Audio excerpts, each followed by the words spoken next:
저는 올해 69입니다. 대기업에서 정년퇴직한 후 지금은 작은 편의점을 운영하고 있죠. 남들이 보기엔 그럭저럭 괜찮은 노후를 보내고 있는 것 같습니다. 하지만 3년 전 남편을 떠나보낸 후 집은 늘 텅 빈 것처럼 느껴졌어요. 그날도 평소처럼 편의점 카운터에 앉아 있었습니다. 둘째 며느리 은영이가 진열대 정리를 하고 있었죠. 은영이가 몇 달 전에 편의점에서 일하고 싶다고 부탁했을 때 저는 흔쾌히 받아들였습니다. 다른 직원들보다 월급도 더 챙겨줬어요. 며느리인데 당연한 거 아니겠어요? 저녁 무렵 큰아들 재훈이가 동생 재민이와 함께 편의점으로 들어왔습니다. 두 아들이 함께 오는 일이 드물어서 깜짝 놀랐죠. 엄마, 잠깐 앉으세요. 재훈이가 의자를 가져다 놓으며 말했습니다. 무슨 일인가 싶어 가슴이 두근거렸어요. 혹시 안 좋은 소식이라도 있는 건가 걱정이 앞섰죠. 엄마, 내년이면 칠순이시잖아요. 그래서 재민이랑 의논했는데요. 재민이가 형 옆에 앉으며 거들었습니다. 올해가 마지막 60대 생신이니까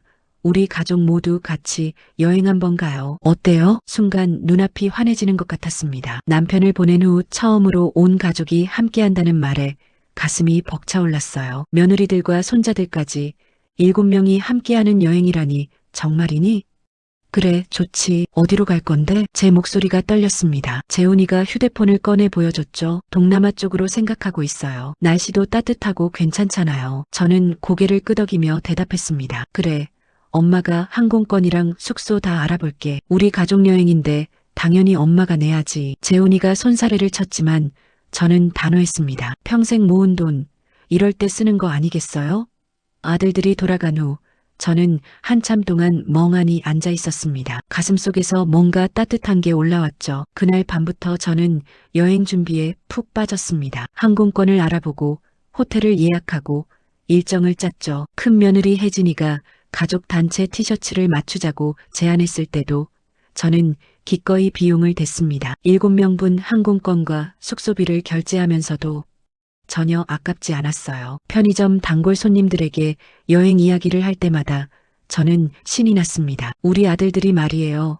엄마 칠순 앞두고 가족 여행 가자고 그러더라고요. 손님들이 부러워하는 눈빛으로 바라봤죠. 저는 그 시선이 좋았습니다. 자식 농사 잘 지었다는 말을 들을 때마다 뿌듯했어요. 출발 전날 밤 저는 잠을 제대로 이루지 못했습니다. 흥분과 기대감에 마음이 들떠 있었죠. 남편이 살아있었다면 얼마나 좋아했을까. 문득 남편 생각이 났습니다. 남편은 늘 가족여행을 좋아했거든요. 우리가 젊었을 때는 형편이 어려워 아이들 데리고 제주도 한번 가는 것도 큰일이었는데 이제 저는 혼자지만 아이들이 있습니다. 며느리들도 있고 손자들도 있죠. 결국 저는 혼자가 아니구나 싶었어요. 베개에 얼굴을 묻고 조용히 울었습니다. 기쁨의 눈물이었죠. 공항으로 가는 날 아침 저는 일찍 일어나 짐을 챙겼습니다. 컵라면 몇 개와 김치를 챙겨 넣었어요. 해외 나가면 한국 음식이 그리워지곤 하니까요. 손자들 줄 간식도 따로 준비했죠. 공항에서 만난 가족들은 모두 단체 티셔츠를 입고 있었습니다. 하늘색 티셔츠에 우리 가족이라는 글씨가 새겨져 있었죠. 5살짜리 막내 손자 서준이가 제게 달려왔습니다. 할머니, 우리 비행기 타요? 그래, 서준아. 할머니랑 같이 가자. 저는 서준이 손을 잡고 탑승구로 걸어갔습니다. 가족들이 옆에서 사진을 찍고 웃고 떠들었죠. 이 순간이 영원했으면 좋겠다고 생각했어요. 비행기 안에서 저는 창밖을 바라봤습니다. 구름 위로 햇빛이 쏟아지고 있었죠. 옆자리에 앉은 큰 며느리 혜진이가 물었어요. 어머님 설레시죠? 그럼 이렇게 온 가족이 함께 여행 가는 거 처음이잖니. 혜진이가 웃으며 고개를 끄덕였습니다. 저는 가방에서 사탕을 꺼내 손자들에게 나눠줬죠. 아이들이 좋아하는 모습을 보니 절로 웃음이 났어요. 몇 시간의 비행 끝에 우리는 동남아에 도착했습니다. 공항 밖으로 나가는 순간 뜨거운 열기가 확 밀려왔죠. 생각보다 더웠어요. 하지만 괜찮았습니다. 가족들과 함께니까요. 호텔로 가는 택시 안에서 저는 창밖 풍경을 구경했습니다. 야자수가 늘어선 거리, 낯선 간판들, 오토바이를 탄 사람들, 모든 게 신기했죠. 재민이가 뒤에서 말했어요. 엄마 편하시죠? 내일부터 본격적으로 구경 다닐 거예요. 그래 아들아, 고맙다. 저는 진심으로 감사했습니다. 이렇게 좋은 아들들을 둔 제가 얼마나 복받은 사람인지 몰라요. 호텔에 짐을 풀고 저녁을 먹으러 나갔죠. 식당에서 가족들이 둘러앉아 음식을 먹는 모습을 보니 눈시울이 뜨거워졌습니다. 평생 일만 하고 살았던 제게 이런 여유로운 시간은 선물 같았어요. 남편과 함께 누렸어야 할 시간들인데 그래도 이렇게라도 아이들과 함께 할 수 있다는 게 감사했죠. 첫날 밤 호텔 침대에 누워 천장을 바라봤습니다. 옆방에서 손자들 웃음소리가 들렸어요. 행복했습니다. 내일은 또 어떤 일들이 기다리고 있을까? 기대에 부푼 마음으로 잠이 들었습니다. 아침 햇살에 눈을 떴습니다. 창문 너머로 쏟아지는 빛이 눈부셨죠. 오늘은 본격적으로 관광을 시작하는 날이었어요. 저는 서둘러 씻고 옷을 갈아입었습니다. 가족들과 약속한 시간에 늦으면 안 되니까요. 로비에서 만난 아이들은 이미 준비를 마친 상태였습니다. 손자들은 신이 나서 뛰어다니고 있었죠. 엄마,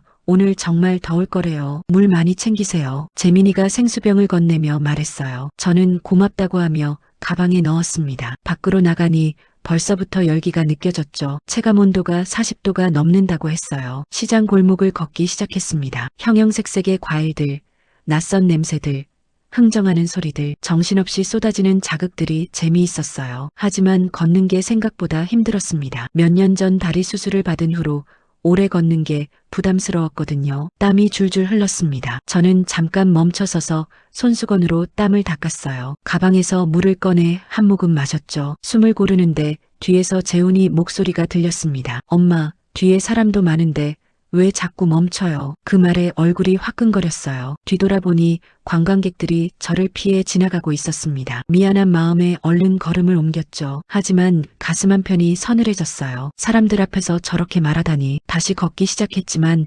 마음이 무거웠습니다. 다리가 아프다고 말하고 싶었어요. 하지만 입이 떨어지지 않았죠. 혹시라도 분위기를 깨게 될까봐 그냥 참았습니다. 1시간쯤 걸었을까요? 다리가 점점 더 아파왔어요. 저는 또 잠깐 멈춰섰습니다. 이번엔 가게 앞 그늘에 기대섰죠. 혜진이가 다가왔어요. 어머님, 괜찮으세요? 응. 그냥 좀 더워서. 저는 애써 웃으며 대답했습니다. 혜진이는 고개를 끄덕이고는 앞서가는 재훈이를 따라갔죠. 손자들은 벌써 저 앞에서 뛰어다니고 있었어요. 점심때가 되어 현지 음식점에 들어갔습니다. 메뉴판을 봐도 뭐가 뭔지 알 수가 없었어요. 아이들이 이것저것 시키더니 음식이 나왔습니다. 향신료 냄새가 코를 찔렀죠. 낯선 향이었어요. 저는 포크로 음식을 조금 떠서 입에 넣어봤습니다. 맛이 너무 생소했어요. 한두 입 먹고는 더 이상 먹기가 힘들었죠. 물만 자꾸 마셨습니다. 김치 좀 있으면 좋겠다. 무심코 혼잣말처럼 중얼거렸어요. 그 순간 재훈이와 혜진이가 눈빛을 주고받는 게 보였습니다. 둘 다 표정이 굳어 있었죠. 저는 그 모습을 놓치지 않았어요. 가슴이 철렁했습니다. 내가 뭔가 잘못했나? 김치 달라는 말이 그렇게 이상한 건가? 아이들은 아무 말 없이 계속 식사를 했어요. 저는 더 이상 말을 꺼낼 수가 없었습니다. 식사를 마치고 다시 거리로 나왔습니다. 오후의 더위는 더욱 강렬했죠. 햇빛이 피부를 따갑게 찔렀어요. 저는 모자를 눌렀었지만 소용없었습니다. 사원을 구경하러 갔습니다. 계단이 많았어요. 올라가는데 다리가 후들거렸죠. 저는 천천히 한 계단씩 올랐습니다. 가족들은 벌써 위에 올라가 있었어요. 겨우 올라갔더니 재민이가 말했습니다. 엄마, 사진 찍어요. 다 같이. 저는 숨을 헐떡이며 가족들 옆에 섰습니다. 웃으려고 했지만 얼굴 근육이 굳어 있었어요. 사진을 찍고 나니 다시 내려가야 했죠. 내려오는 계단이 더 힘들었습니다. 다리에 힘이 풀려서 휘청거렸어요. 난간을 꼭 잡고 천천히 내려왔죠. 가족들은 이미 아래에서 기다리고 있었습니다. 엄마, 빨리요. 다음 장소로 가야 해요. 재훈이가 손목시계를 보며 말했어요. 저는 미안하다고 했습니다. 정말 미안했어요. 내가 느려서 다들 기다리게 하는구나. 저녁 무렵 호텔로 돌아왔습니다. 다리가 너무 아파서 절뚝거리며 걸었죠. 방에 들어가자마자 침대에 쓰러졌어요. 온몸이 땀으로 젖어 있었습니다. 샤워를 하고 침대에 누웠습니다. 천장을 바라보며 오늘 하루를 떠올렸죠. 재훈이가 사람들 앞에서 저한테 한 말이 자꾸 머릿속을 맴돌았어요. 왜 자꾸 멈추냐고. 뒤에 사람이 많다고. 저도 알아요. 제가 느리다는 거. 다리가 불편해서 빨리 걷지 못한다는 거. 하지만 그렇게 말하지 않아도 되잖아요. 하필 사람들 앞에서 식당에서 김치 얘기를 했을 때 아이들이 눈빛을 주고받던 것도 신경 쓰였습니다. 제가 투정을 부린 건가요? 그냥 한국 음식이 그리워서 한 말이었는데 눈물이 났습니다. 꾹 참았지만 눈가가 축축해졌죠. 이 여행이 정말 저를 위한 건가? 아니면 그냥 의무적으로 효도 이벤트를 하는 건가? 아침에 느꼈던 행복감이 조금씩 식어가고 있었어요. 대신 서운함이 그 자리를 채우고 있었죠. 남편이 살아있었다면 이렇지 않았을 텐데 남편은 늘 제 속도에 맞춰줬거든요. 밤이 깊어갔습니다. 옆방에서는 아무 소리도 들리지 않았어요. 다들 편히 자고 있겠죠. 저만 이렇게 뒤척이고 있는 겁니다. 핸드폰을 켰습니다. 한국에 있는 친구한테 메시지라도 보낼까 했어요. 하지만 뭐라고 말해야 할지 모르겠더라고요. 여행이 힘들다고? 아이들이 저한테 차갑다고?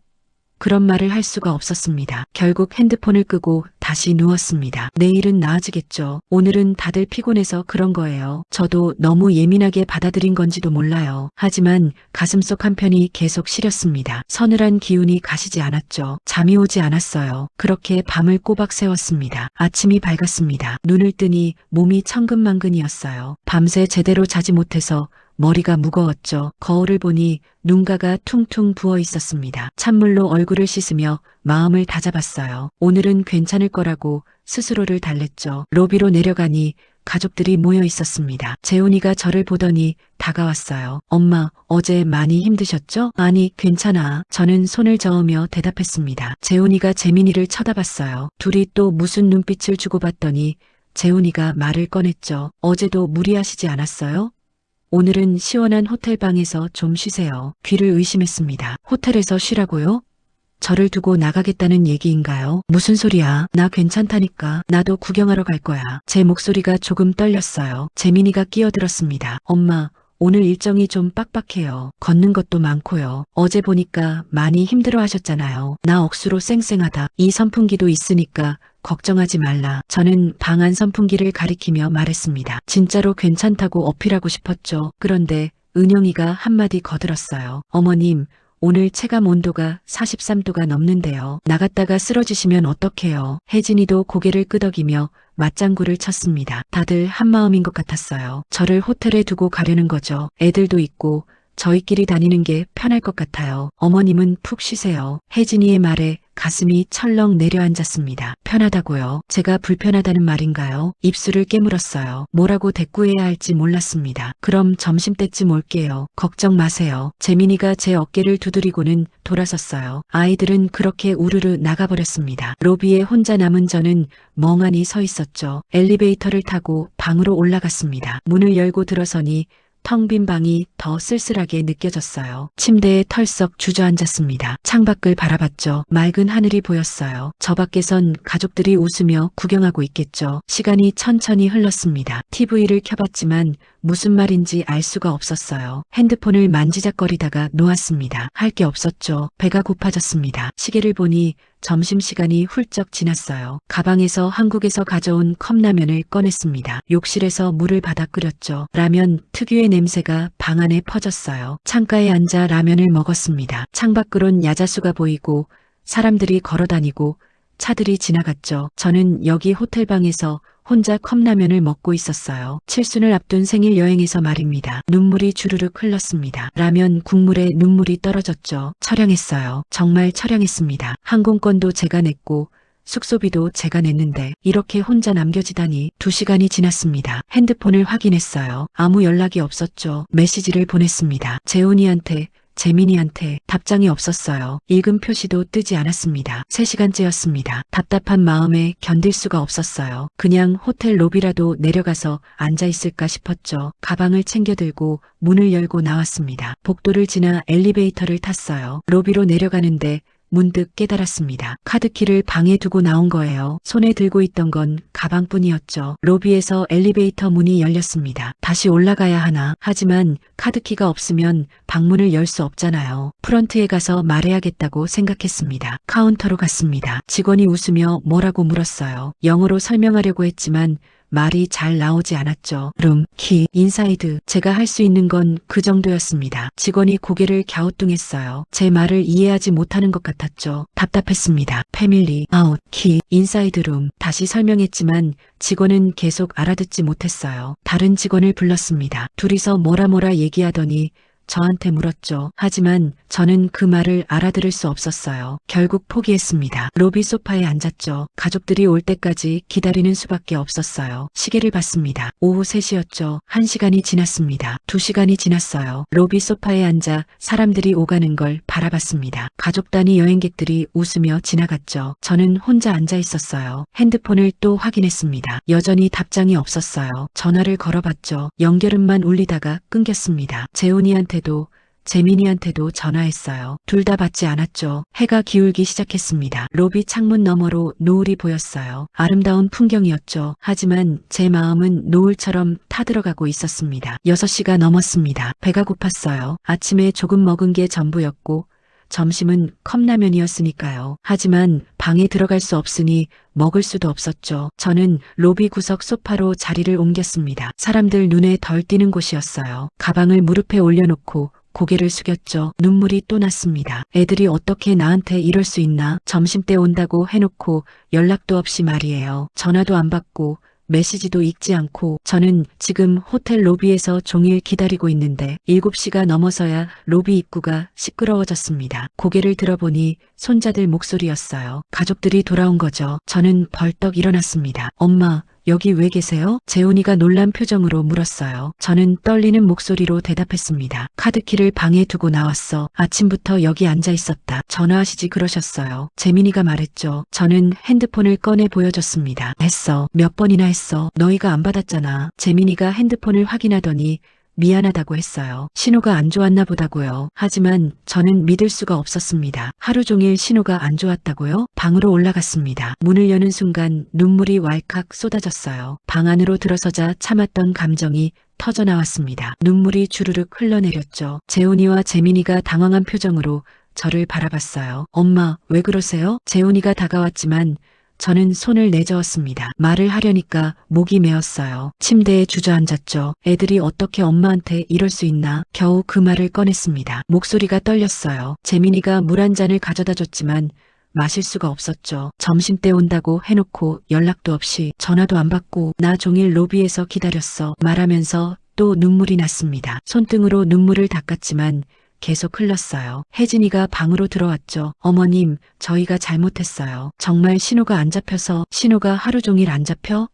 그게 말이 돼? 제 목소리가 커졌습니다. 평생 아이들한테 이렇게 큰 소리 낸 적이 없었는데 말이에요. 하지만 참을 수가 없었어요. 재훈이가 한숨을 쉬었습니다. 그 모습에 가슴이 더 아팠죠. 엄마, 걱정돼서 그런 거 아니에요. 어제도 많이 힘들어 하셨잖아요. 그래, 나 힘들었어. 다리도 아프고 더워서 힘들었지. 그런데 그게 뭐 어때서?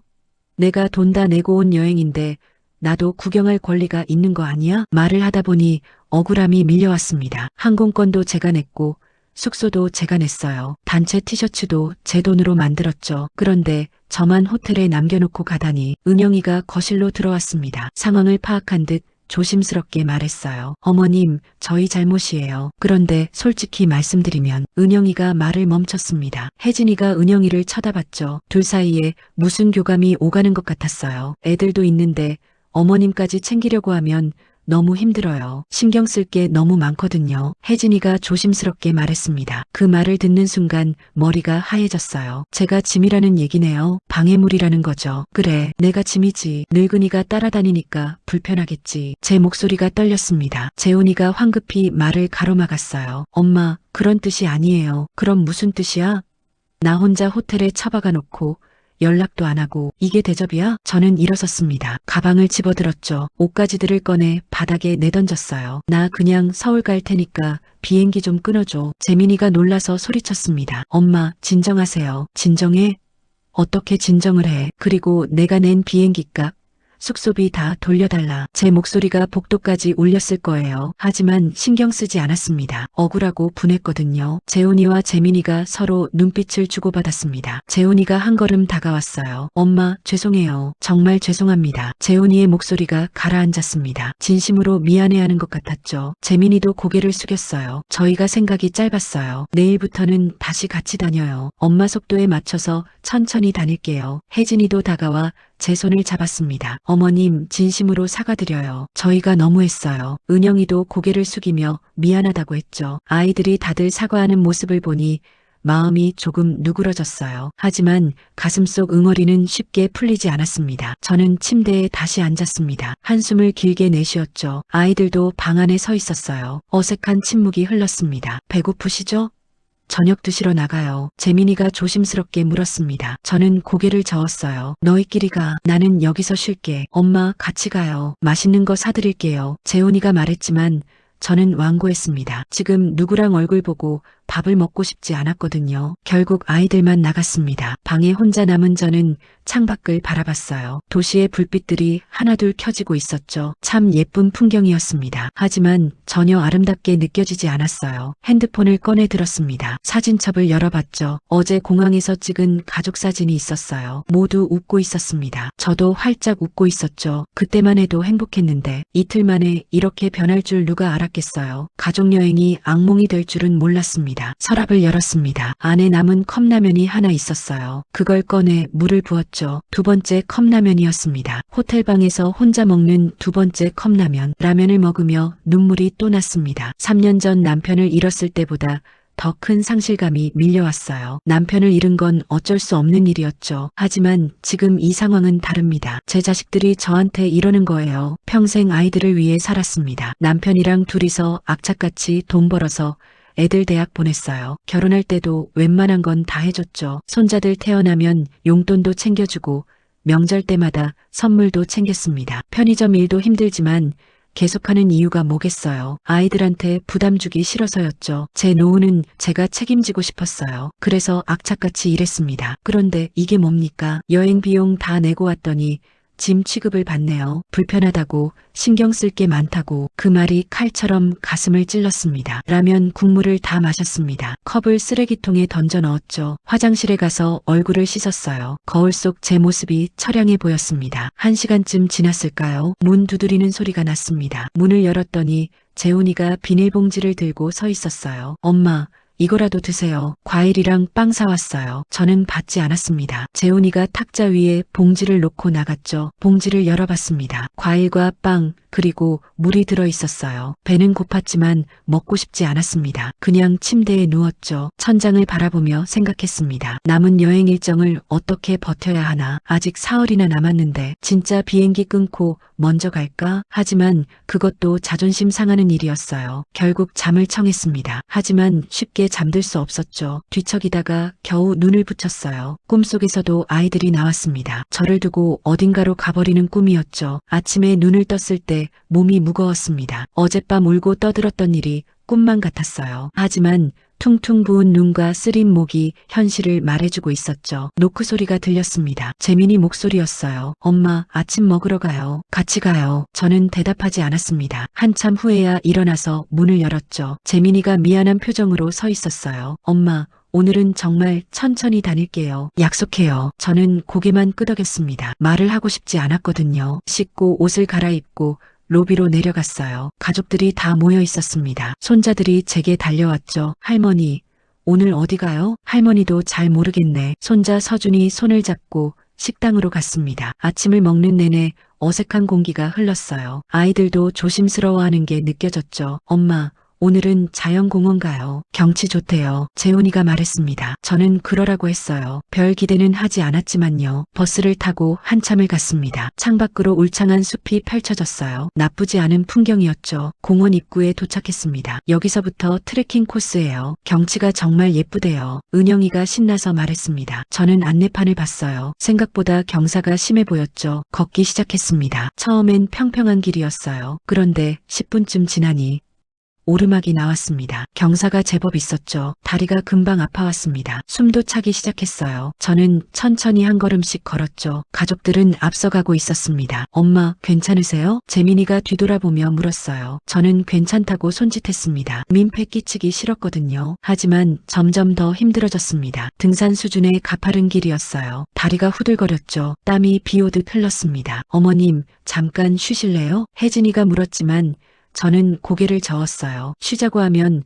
또 짐 취급받을 것 같았죠. 30분쯤 걸었을까요? 더 이상 갈 수가 없었습니다. 다리에 힘이 풀려서 주저앉을 것 같았어요. 나 여기서 좀 쉴게. 너희끼리 다녀와. 제가 먼저 말했습니다. 재훈이가 난처한 표정을 지었어요. 엄마 혼자 두고 갈 순 없죠. 괜찮아. 저기 안내소 있잖아. 거기서 기다릴게. 저는 안내소 쪽을 가리키며 말했습니다. 사실 한 걸음도 더 갈 자신이 없었어요. 그럼 제가 같이 있을게요. 재민이가 말했지만 저는 손을 저었습니다. 아니야, 너희끼리 다녀와. 난 여기서 쉬는 게 더 편해. 결국 가족들은 저를 두고 올라갔습니다. 안내소 벤치에 앉아 그들이 사라지는 걸 봤어요. 또 혼자 남겨졌네요. 1시간이 지났습니다. 안내소 직원이 물을 건네줬죠. 고맙다고 했지만 마음은 씁쓸했어요. 가족들이 내려왔을 때쯤 해가 중천에 떠 있었습니다. 손자들은 신이 나서 뛰어왔어요. 할머니, 위에 진짜 예뻤어요. 서준이가 말했습니다. 저는 그렇냐고 웃으며 대답했죠. 하지만 속은 쓰라렸어요. 점심을 먹으러 식당에 갔습니다. 또 현지 음식이었어요. 메뉴판을 보는데 머리가 아팠죠. 음식이 나왔습니다. 향신료 냄새가 코를 찔렀어요. 어제와 비슷한 냄새였죠. 한 입 먹어봤는데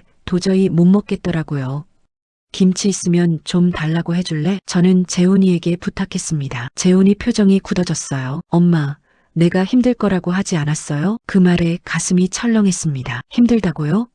제가 힘들게 한다고요? 나도 뭐 좀 먹어야 하지 않겠어? 제 목소리가 떨렸습니다. 은영이가 끼어들었어요. 어머님, 저희도 처음엔 힘들었는데 먹다 보면 괜찮아요. 저는 더 이상 말하지 않았습니다. 포크로 음식을 이리저리 밀다가 몇 입만 먹었죠. 배는 고팠지만 삼킬 수가 없었어요. 식사를 마치고 나오는데 재훈이와 혜진이가 속닥거리는 소리가 들렸습니다. 내가 뭘 했어? 모시고 오는 거 아니라고. 재훈이 목소리였어요. 작게 말했지만 제 귀에 들렸죠. 혜진이가 쉿하고 입을 막았습니다. 저는 못 들은 척했습니다. 하지만 가슴이 무너져 내렸어요. 모시고 오는 거 아니라니. 그럼 뭡니까? 그냥 형식적으로 데리고 온 건가요? 오후 일정은 시장 구경이었습니다. 걷는 게 많았죠. 저는 최대한 빨리 걸으려고 노력했어요. 뒤처지지 않으려고 말입니다. 하지만 다리가 말을 듣지 않았습니다. 점점 느려졌죠. 가족들은 자꾸 앞으로 가고 있었어요. 엄마, 빨리 오세요. 저기 좋은 거 있대요. 재민이가 앞에서 손짓했습니다. 저는 빨리 가려고 했지만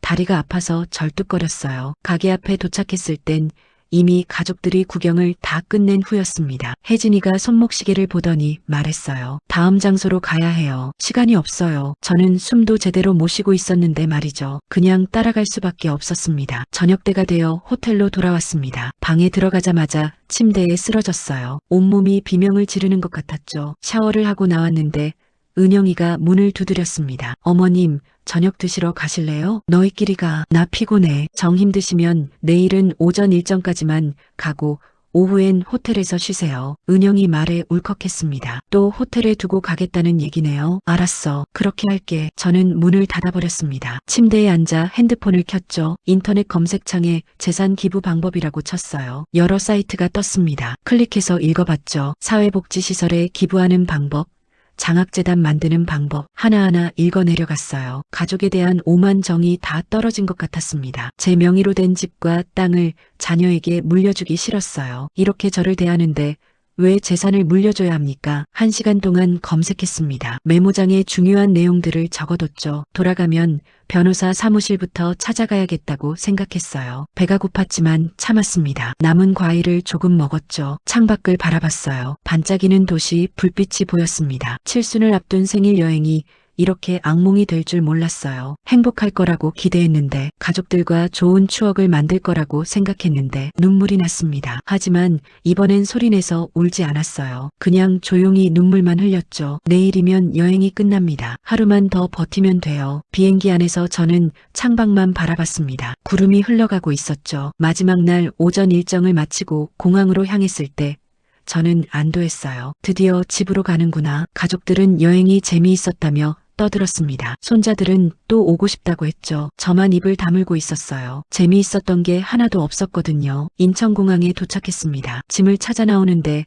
재훈이가 말했어요. 엄마, 집까지 데려다 드릴게요. 아니야, 택시 탈게. 엄마, 그러지 마시고. 괜찮아. 너희 집이랑 반대 방향이잖아. 저는 단호하게 말했습니다. 더 이상 아이들 얼굴을 보고 싶지 않았어요. 택시를 타고 집으로 왔죠. 집에 들어서니 텅 비어 있었습니다. 여행 가기 전이랑 똑같았어요. 하지만 제 마음은 완전히 달라져 있었죠. 짐을 풀지도 않고 소파에 앉았습니다. 머릿속이 복잡했어요. 여행 내내 있었던 일들이 주마등처럼 스쳐 지나갔죠. 혼자 호텔방에서 컵라면 먹던 일, 로비에서 종일 기다리던 일, 안내소에서 혼자 앉아있던 일, 며칠이 지났습니다. 저는 편의점 일을 계속했어요. 하지만 예전 같지 않았죠. 웃음도 잘 나오지 않았습니다. 아이들한테서 전화가 왔습니다. 받지 않았어요. 문자도 왔죠. 읽지 않았습니다. 지금은 아무도 보고 싶지 않았거든요. 핸드폰을 열어 검색했던 기부 관련 내용을 다시 봤습니다. 변호사 사무실 전화번호를 메모해뒀어요. 전화를 걸까 말까 고민했죠. 일주일쯤 지났을 때였습니다. 편의점 단골 손님 한 분이 들어오셨어요. 저랑 비슷한 또래셨죠. 사장님,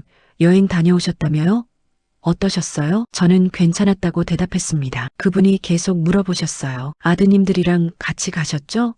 좋으셨겠어요. 네, 말끝을 흐렸습니다. 그분이 제 표정을 살피더니 조심스럽게 말씀하셨어요. 사장님 표정이 안 좋으신데 무슨 일 있으셨어요? 저는 아니라고 했습니다. 하지만 그분은 계속 걱정스러운 눈빛으로 저를 보셨죠. 사장님, 저도 자식 둘 키웠는데요. 자식한테 기대하면 안 돼요. 그 말에 가슴이 뜨끔했습니다. 그분이 이어서 말씀하셨어요. 사장님, 아직 60대 후반이시잖아요. 자식들 눈치 볼 나이가 아니에요. 그 말이 가슴에 와닿았습니다. 60대 후반이면 젊은 거죠. 아직 한참 더 살아야 해요. 자식들 위해 사는 거 이제 그만하세요. 사장님 인생 사세요. 단골 손님이 계산을 하고 나가셨습니다. 저는 한동안 멍하니 서 있었어요. 그분 말이 계속 귓가에 맴돌았죠. 그날 밤 집으로 돌아와 거울을 봤습니다. 거울 속 제 모습을 찬찬히 살펴봤어요. 주름은 있지만 눈빛은 아직 살아있었죠. 3년 전 남편을 떠나보낸 후 저는 어떻게 살았나요? 자식들만 바라보며 살았습니다. 아이들 보는 게 낙이었고 손자들 얼굴 보는 게 기쁨이었죠. 하지만 그게 전부였어요. 제 삶은 없었습니다. 제 즐거움도 제 행복도 없었죠. 오직 자식들을 위한 삶뿐이었어요. 소파에 앉아 곰곰이 생각했습니다. 재산 문제는 나중에 생각해도 되는 거예요. 5년 후에, 10년 후에 결정해도 늦지 않죠. 지금 당장 중요한 건 제 삶입니다. 나를 위한 삶을 다시 설계해야 해요. 남은 인생을 자식들 눈치 보며 살 순 없잖아요. 서랍을 뒤져 오래된 수첩을 꺼냈습니다. 예전에 관심 있었던 것들을 적어뒀던 거예요. 등산, 요리, 서예, 걷기 모임, 그 중에서 걷기 모임이 눈에 들어왔습니다. 다리가 불편해도 평지를 천천히 걷는 건 괜찮을 것 같았어요. 인터넷을 검색했죠. 우리 동네에도 걷기 모임이 있었습니다. 매주 토요일 아침에 모인다고 했어요. 가입 신청서를 작성했죠. 이름, 나이, 연락처를 적었습니다. 제출 버튼을 누르려는데 손이 떨렸어요. 이게 맞는 걸까? 자식들한테 서운한 마음을 품은 채로 이러는 게 옳은 걸까? 하지만 버튼을 눌렀습니다. 제출 완료 메시지가 떴죠. 가슴이 두근거렸어요. 새로운 시작 같았습니다. 다음날 재훈이한테서 전화가 왔습니다. 이번엔 받았어요. 엄마, 왜 전화를 안 받으세요? 걱정했잖아요. 미안하다. 바빴어. 엄마, 여행 때 일은 정말 죄송해요. 저희가 잘못했어요. 재훈이 목소리가 진지했습니다. 저는 한숨을 쉬었죠. 알았어. 이제 됐어. 엄마, 이번 주말에 뵈러 갈게요. 아니야. 이번 주말은 안 돼. 왜요? 무슨 일 있으세요? 약속이 있어. 나 바빠. 재훈이가 놀란 것 같았습니다. 제가 바쁘다니, 약속이 있다니 믿기지 않는다는 투였죠. 무슨 약속인데요? 그건 내가 알 필요 없어. 그냥 엄마 일정이야. 전화를 끊었습니다. 시원섭섭한 기분이었어요. 하지만 이게 맞는 것 같았죠. 며칠 후 편의점에 은영이가 왔습니다. 일하러 온 날이었어요. 저는 은영이를 불렀죠. 은영아, 미안한데 다음 달부터 안 나와도 돼. 은영이가 놀란 표정을 지었습니다. 어머니, 제가 뭘 잘못했나요? 잘못한 건 없어. 그냥 새로운 직원을 쓰려고. 여행 때문인가요? 정말 죄송해요. 그것도 있고 여러 가지야. 어쨌든 다음 달부터는 안 나와도 돼. 은영이가 뭔가 더 말하려다가 참았습니다. 그냥 고개를 숙이고 일을 시작했죠. 그날 저녁 재민이한테서 전화가 왔습니다. 화가 난 목소리였어요. 엄마, 은영이 왜 내보내시는 거예요? 내 편의점인데 내가 직원 쓰는 게 뭐가 문제야? 문제가 아니라 갑자기 왜 그러세요? 갑자기 아니야. 생각 많이 했어. 재민이가 한숨을 쉬었습니다. 엄마, 여행 때 일로 아직도 화나셨어요? 화난 거 아니야. 그냥 내 인생 살려고 하는 거야. 전화를 끊어버렸습니다. 가슴이 두근거렸어요. 하지만 후회는 없었죠. 토요일 아침이 밝았습니다. 걷기 모임에 가는 날이에요. 운동화를 신고 모자를 썼죠. 거울을 보니 설레는 제 얼굴이 보였습니다. 집을 나서며 깊게 숨을 들이마셨어요. 새로운 시작입니다. 이제부터는 제 인생을 살 거예요. 약속 장소는 한강 둘레길 입구였습니다. 일찍 도착했어요. 벤치에 앉아 사람들을 기다렸죠. 긴장되면서도 설렜습니다. 한 분, 두 분 모여들기 시작했어요. 다들 저와 비슷한 또래였죠. 한 분이 제게 다가왔습니다. 처음 오셨어요? 전 이 모임 총무 맡고 있는 김영숙이에요. 네, 처음입니다. 박미선이라고 해요. 영숙 씨가 환하게 웃으며 악수를 청했습니다. 따뜻한 손이었어요. 오늘 회원이 10분 정도 나오실 거예요. 우리 천천히 걸으니까 부담 갖지 마세요. 마음이 놓였습니다. 천천히 걷는다니 다행이었죠. 곧 다른 회원들도 소개받았어요. 다들 친절하게 인사해 주셨습니다. 자, 그럼 출발할까요? 영숙 씨 신호에 따라 걷기 시작했습니다. 한강 둘레길은 평평했어요. 다리에 무리가 가지 않았죠. 옆에서 한 분이 말을 걸었습니다. 다리 불편하세요?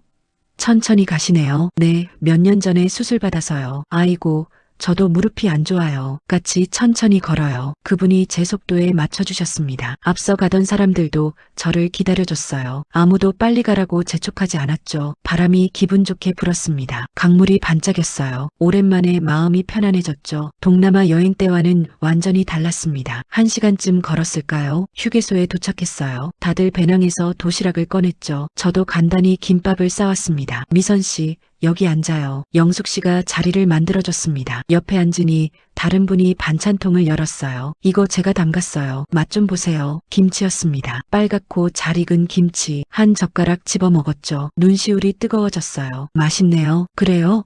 다행이다. 더 드세요. 동남아 식당에서 김치를 찾았을 때 생각났습니다. 아이들이 눈빛을 주고받던 모습, 힘들 거라고 했던 재훈이 말. 하지만 여기선 달랐어요. 누가 김치를 주고 누가 나물을 주고 서로 나눠 먹었죠. 가족이 아니어도 이렇게 따뜻할 수 있구나. 미선 씨는 가족이 어떻게 되세요? 한 분이 물었습니다. 저는 잠깐 망설였어요. 아들 둘 있어요. 손자들도 있고요. 아이고, 좋으시겠네. 자주 보세요? 요즘은 잘 안 봐요. 더 이상 말하고 싶지 않았습니다. 영숙 씨가 분위기를 바꿨어요. 우리 다음 달에 남이섬 가는데 미선 씨도 같이 가실래요? 남이섬이요? 네, 평지라 걷기 좋아요. 풍경도 예쁘고요. 잠깐 생각했습니다. 또 여행을 가는 건가? 하지만 이번엔 달랐죠. 제 의지로 가는 거예요. 좋아요. 가겠습니다. 잘 결정하셨어요. 재미있을 거예요. 영숙 씨가 환하게 웃었습니다. 저도 덩달아 웃음이 났죠. 걷기를 마치고 근처 카페에 들렀습니다. 다들 커피를 주문하며 수다를 떨었어요. 여행 이야기, 자식 이야기, 건강 이야기. 저는 조용히 듣고만 있었습니다. 말을 많이 하고 싶진 않았거든요.